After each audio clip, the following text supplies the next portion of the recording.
छोटी सी कहानी और बहुत बड़ी सीख। इस कहानी को सुनने के बाद आपके होश उड़ जाएंगे। एक बार एक वैज्ञानिक ने एक टिड्डे को पकड़ा और उसे अपनी आवाज पर छलांग लगाना सिखाया। वैज्ञानिक टिड्डे से कहता, कूदो।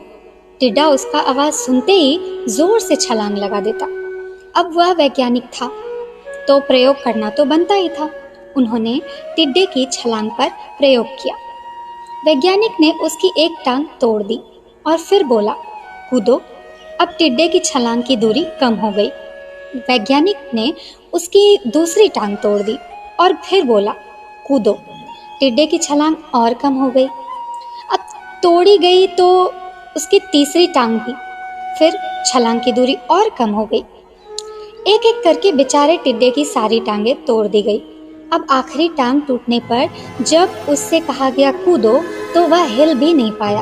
अब वैज्ञानिक ने अपना निष्कर्ष निकाला, अपनी डायरी में लिखा। जानते हो उसने क्या लिखा? जब टिड्डे की एक टांग तोड़ी गई तो वह थोड़ा बहरा हो गया।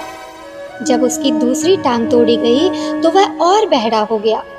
हर टांग टूटने के साथ वो और बहरा होता ही गया और सारी टांग टूटने के बाद वह बिल्कुल बहरा हो गया। अब जोर जोर से चिल्लाने का भी उस पर कोई असर नहीं होता। वो तो अपनी जगह से हिला तक नहीं, छलांग लगाना तो बहुत दूर की बात है।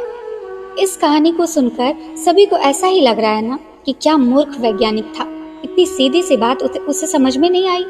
या कुछ लोग ये भी सोच रहे होंगे कि ये तो किसी बच्चे को भी पता है कि टिड्डे की छलांग उसके टांग टूटने की वजह से कम होती जा रही थी, ना कि वह बहरा हो गया था।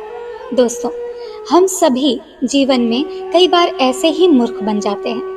कई बार जीवन में दो घटनाएं एक साथ घटती है कि उनका एक दूसरे से कोई संबंध नहीं होता, फिर भी ऐसा लगता है कि गहरा संबंध है। कभी कभी दिखता कुछ है और समझ में कुछ आता है, पर वास्तव में होता कुछ और ही है। इसलिए अगर पछताना नहीं है तो जीवन में जल्दबाजी में कोई निर्णय ना ले। हमेशा समझबूझकर इस्तेमाल करके सावधानी बरते, नतीजे सोच विचार कर ही निकाले। दोस्तों, आपको हमारे इस चैनल पर सारी वीडियोस कैसी लग रही है और हमारी ये छोटी छोटी इंस्पिरेशनल स्टोरीज कैसी लग रही है, प्लीज़ हमें ज़रूर बताइएगा। तब तक के लिए राधे राधे।